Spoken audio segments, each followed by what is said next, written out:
Bonjour, je suis Jean Robichon, je suis avocat à Grenoble depuis 21 ans et spécialisé en droit immobilier, plus particulièrement en droit de la construction. Ce que je vous propose d'évoquer aujourd'hui tourne autour de la question de l'assurance construction. C'est une matière qui n'est pas très bien connue, y compris des professionnels. Et je voudrais à cette occasion suggérer, proposer quelques petits conseils pratiques qui peuvent, s'ils sont suivis, éviter des déboires aux conséquences parfois désastreuses. Alors, la matière de l'assurance construction, elle est peu connue en dehors des praticiens. Il faut d'abord la distinguer de ce qu'on appelle les mécanismes financiers qui garantissent l'achèvement de la construction en cas de défaillance du constructeur. Vous avez lancé un chantier pour une maison individuelle, ou vous êtes syndic de copropriété, vous avez engagé des travaux de rénovation, de réhabilitation, de ravalement de façade, l'entreprise est défaillante au cours de chantier. Il existe des mécanismes qui permettent de façon obligatoire ou facultative de garantir financièrement l'achèvement de la construction. C'est pas ce dont on va parler aujourd'hui. Ce dont on va parler, l'assurance construction, c'est ce qui permet de faire face à ce qu'on appelle les désordres. Le chantier est achevé, la maison réalisée, l'extension a été faite par le maçon, par le charpentier, le ravalement est fait, mais voilà que, après l'achèvement du chantier, des désordres apparaissent, ça fissure, ça fuit, ça se tasse, ça s'effondre, ça condense. Qu'est-ce qu'on peut faire avec ça? De quelle garantie on bénéficie du point de vue de l'assurance construction? Je voudrais commencer d'abord, avant d'entrer dans le détail un petit peu des garanties, par présenter l'architecture du système d'assurance construction français. Cette architecture est assez originale. Le législateur a créé en 1978 un système dit à double détente, dans lequel on crée une double assurance, l'une souscrite par le maître d'ouvrage, celui qui engage les travaux, en général le propriétaire du terrain sur lequel on édifie la construction, ou le propriétaire de la maison ou de l'immeuble à rénover. Et puis une deuxième série d'assurances qui doit être souscrite par les constructeurs eux-mêmes, que ce soit des constructeurs réalisateurs, le maçon, le charpentier, le plombier, l'électricien, ou des constructeurs dits concepteurs, tels que l'architecte, celui qui va assurer la maîtrise d'œuvre d'exécution, les bureaux d'études, structures, fluides, etc. Et ce système à double détente, il a été pensé pour protéger le maître d'ouvrage pour l'essentiel. Il s'agit de lui éviter d'avoir à conduire un procès complexe, long et coûteux. Alors complexe parce que si des malfaçons apparaissent sur un immeuble, ça va potentiellement impliquer la responsabilité de beaucoup d'intervenants à l'opération de construction. Est-ce que c'est un problème de conception? Est-ce que c'est un problème de réalisation? Est-ce que c'est un problème de surveillance dans l'exécution des travaux? Donc celui qui est confronté à des désordres se trouve potentiellement face à 2, 3, 4, 5 interlocuteurs sans qu'il sache véritablement comment orienter son recours. Sauf à agir contre tout le monde, mais ça devient vite assez lourd. C'est long parce que le juge, pas plus que l'avocat, n'est technicien, et si une façade en béton fissure, à qui peut incomber la responsabilité? Est-ce que ça incombe au concepteur? Est-ce que ça incombe au réalisateur? A priori, on ne le sait pas. Et donc il faudra dans le procès construction, préalablement et généralement, recourir à une expertise judiciaire. Le juge des référés désigne un expert, un homme de l'art, qui pourra apporter l'éclairage technique qui est indispensable à la solution du litige. Et une expertise, ça dure un certain temps, 1 an et demi, 2 ans, 3 ans, 4 ans, 5 ans, selon la complexité des désordres à analyser. Et puis c'est coûteux, parce qu'une règle veut dans la procédure civile française que celui qui est demandeur, le maître d'ouvrage, le propriétaire victime des malfaçons, c'est le banquier de la procédure, il doit la préfinancer. Et la charge de préfinancement peut vite s'avérer extrêmement coûteuse. J'en reparlerai à la fin de l'intervention au sujet d'une assurance particulière à laquelle il faudra prêter un peu attention, l'assurance protection juridique. Mais voilà, c'est complexe, c'est lourd, long et coûteux. Et pour protéger le maître d'ouvrage contre ces inconvénients, et pour essayer de lui apporter une garantie rapide, peu coûteuse, on a créé ce double système d'assurance. L'assurance dommage ouvrage qui doit normalement préfinancer la réparation des travaux de construction, à charge pour cet assureur de se retourner ensuite contre les assureurs des constructeurs, mais le maître d'ouvrage étant préalablement indemnisé et normalement libéré du souci de conduire la procédure, de la préfinancer. En un mot, si ce système fonctionne bien, en 90 jours maximum, le maître d'ouvrage doit percevoir l'indemnisation nécessaire à réparer les désordres qui seraient apparus donc, sur son ouvrage. Si ce système fonctionne bien, on dirait la question des désordres apparaissant sur un immeuble qu'on a fait construire ou rénover ne devrait pas être problématique. Mais il ne fonctionne pas toujours parfaitement. Alors s'il ne fonctionne pas toujours parfaitement, c'est que d'abord, Le législateur l'a réservé aux situations où on est face à ce qu'on pourrait appeler rapidement des gros désordres. Techniquement, l'assurance dommage ouvrage d'une part, l'assurance des constructeurs d'autre part, couvrent les désordres dont on dit qu'ils rendent l'ouvrage impropre à sa destination. Alors l'impropriété à destination, ça ne veut pas forcément dire que l'immeuble est inhabitable, mais ça introduit l'idée d'un certain effet de seuil. En gros, est impropre à la destination le désordre qui va concerner des problèmes d'étanchéité à l'eau, le toit fuit, à l'air, des problèmes de solidité, des problèmes mettant en cause la sécurité des personnes, risque d'incendie, risque d'électrocution, bref, à partir d'un certain seuil de gravité, que le législateur n'a pas plus défini que ça, ce sont les juges qui peu à peu ont tracé la frontière entre ce qui est rentré dans le champ de l'assurance construction et ce qui en sortait, ce système fonctionne ou ne fonctionne pas. Donc déjà, il est imparfait dans sa nature même, dans sa création même. Alors face à ça, on ne peut pas faire grand-chose, c'est la loi telle qu'elle est faite.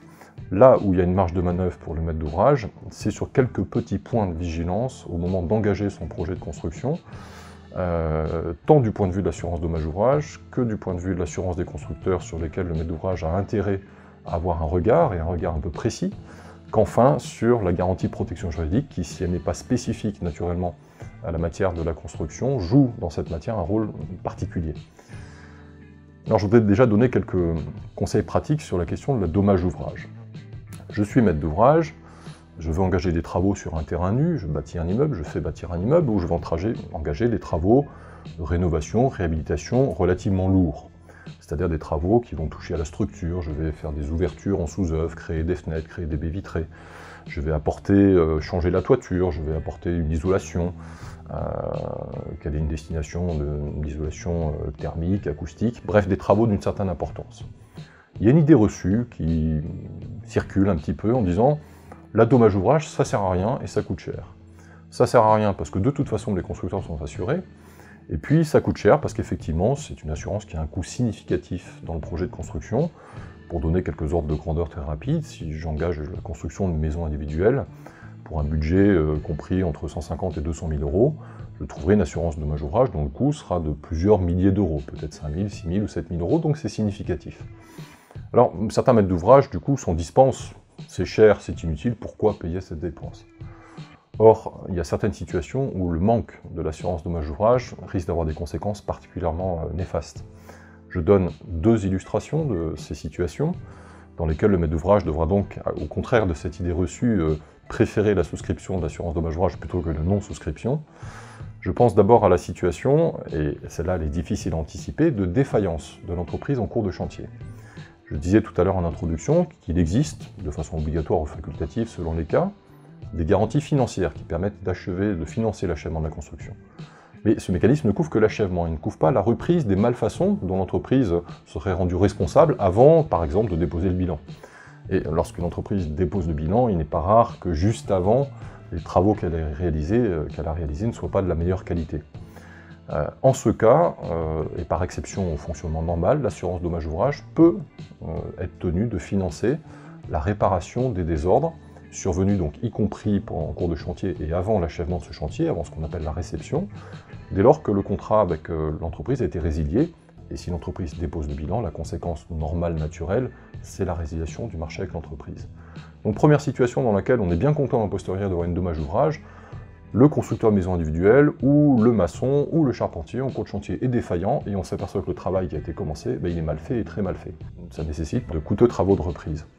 La deuxième situation à laquelle on pense rarement, et qui peut placer vraiment un particulier, notamment dans la difficulté, c'est la situation dans laquelle je fais construire, alors y compris en traitant avec des professionnels, et je revends dans un délai inférieur à 10 ans après l'achèvement des travaux.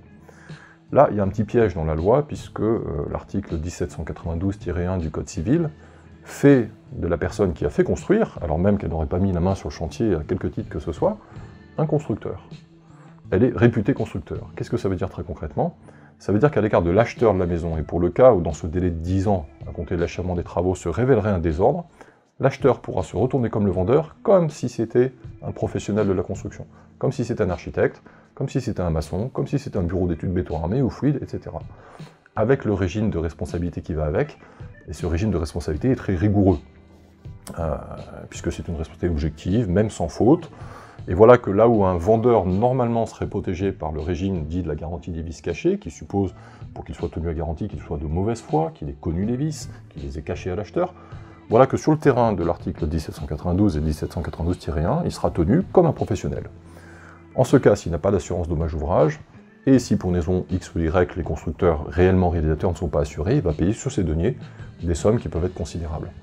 Alors je pense à tous les particuliers qui font par exemple réaliser l'extension de leur maison. On fait construire un garage, on la fait rehausser, on gagne un étage. Et qui ont, sinon le projet, au moins à l'esprit qu'il se pourrait qu'ils revendent leur maison dans un délai de 10 ans. Souscrivez une assurance dommage ouvrage.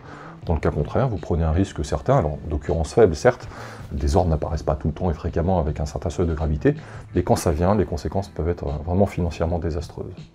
Voilà le point d'attention sur la dommage ouvrage. Cher et inutile, il faut vraiment y regarder de plus près dans les situations que je décrivais, c'est certainement pas inutile, et a posteriori, on ne regrette pas d'avoir fait l'investissement. Je voudrais évoquer maintenant quelques points d'attention, là aussi très simples, sur la question de l'assurance des constructeurs. Les constructeurs sont, de par la loi, tenus d'assurer les conséquences de leur responsabilité décennale. Autrement dit, la responsabilité qu'ils encourent si leur ouvrage est atteint de ces désordres qui rendent l'ouvrage impropre à leur destination, des désordres d'un certain seuil de gravité. Pour autant, ce système est un filet à maille un peu large, puisqu'on peut penser traiter avec un maçon assuré et ne découvrir que trop tard, qu'il ne l'est pas. Quelques points de vigilance. Le législateur a prévu que le constructeur pouvait informer le maître d'ouvrage, devait l'informer, au moyen d'un document simple qu'on appelle l'attestation d'assurance. C'est le seul moyen d'information pour le maître d'ouvrage pour vérifier que le constructeur est réellement assuré. Et il faut là avoir la plus grande vigilance lorsqu'on lit cette attestation d'assurance et examiner particulièrement deux choses. D'abord, c'est tout bête, mais ça a parfois de l'importance, la période de garantie proposée par l'assureur. Est-ce que c'est bien l'année en cours qui est assurée et dont il est attesté par ce document? Et la deuxième chose qui est un peu plus subtile, c'est l'activité qu'a déclaré le constructeur. Il y a une règle qu'il faut avoir à l'esprit, c'est que si je suis maçon, que je m'assure pour faire de la maçonnerie, et que j'ai dit à mon assureur que je faisais de la maçonnerie, l'assureur a fixé une prime en fonction d'un risque qu'il a évalué parce qu'il sait que je fais de la maçonnerie. Si je commence à faire de la charpente couverture, je ne suis pas assuré. Donc pour qu'un constructeur soit assuré, il ne suffit pas qu'il ait souscrit une assurance auprès d'un assureur, encore faut-il qu'au moment de la souscription, il ait déclaré l'activité qu'effectivement il exerce. Et ça, c'est relativement simple à vérifier pour un maître d'ouvrage. Donc faites-vous communiquer l'attestation d'assurance avant de signer le devis, avant de signer le marché de construction, lisez-la, regardez si elle est en cours de validité, regardez si les travaux que vous envisagez de confier à ce constructeur correspondent à une activité qu'il a déclarée, et en ce cas, vous pourrez être rassuré à peu près complètement sur la qualité de son assurance. Je dis à peu près pourquoi, parce qu'il reste encore quelques petits pièges dans cette situation, y compris si on a pris soin d'examiner l'attestation d'assurance, mais là je dirais déjà on élimine 90% des risques. Il reste des situations un peu plus fines dans lesquelles on croit traiter avec quelqu'un qui a correctement déclaré son activité, l'assurance est en cours au moment du chantier, et voilà qu'on apprend après coup, quand c'est trop tard, que l'assurance a été résiliée en cours d'année, et que finalement, depuis le début de l'année, votre maçon n'est plus assuré. Alors comment est-ce que c'est possible?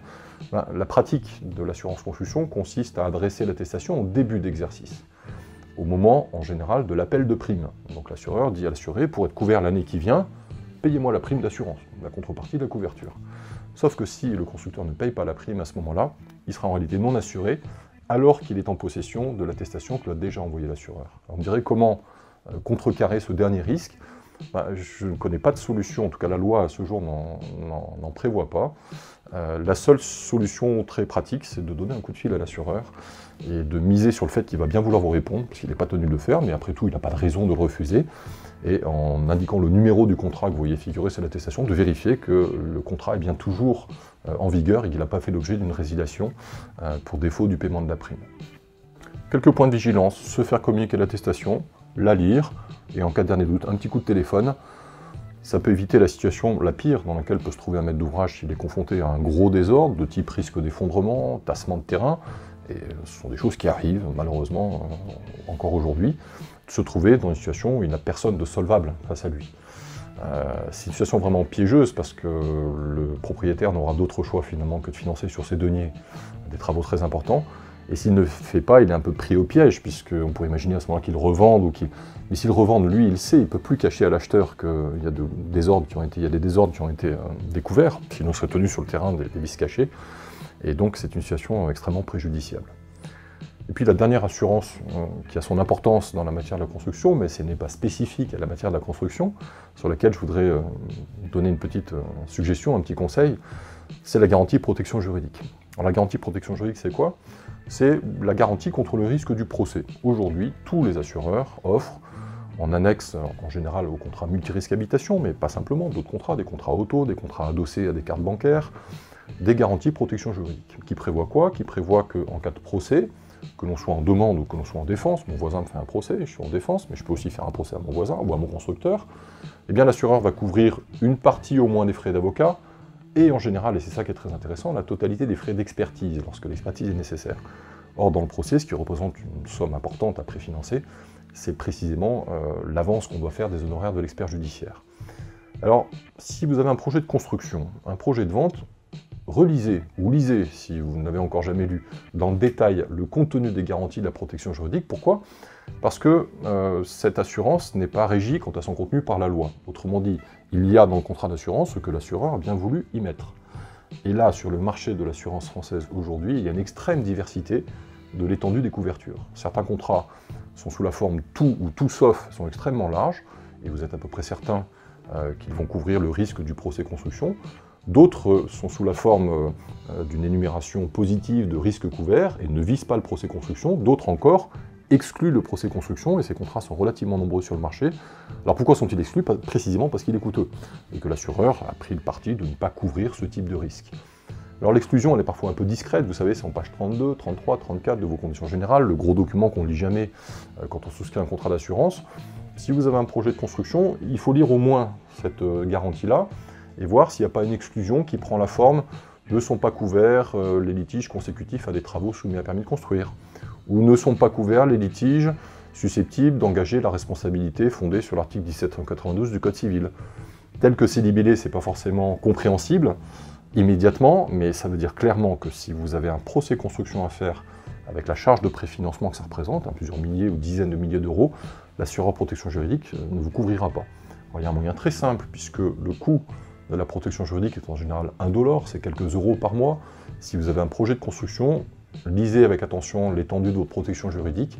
Si elle ne couvre pas le procès construction ou si elle l'exclut, ce qui revient au même, changez de protection juridique, trouvez un assureur qui le couvre, et c'est une garantie qui se révélera extrêmement précieuse si, en l'absence de dommage ouvrage, ou si la dommage ouvrage ne fonctionnant pas suffisamment bien, vous avez effectivement, sans avoir d'autre choix, à préfinancer un procès construction, ce qui est une charge financière extrêmement lourde.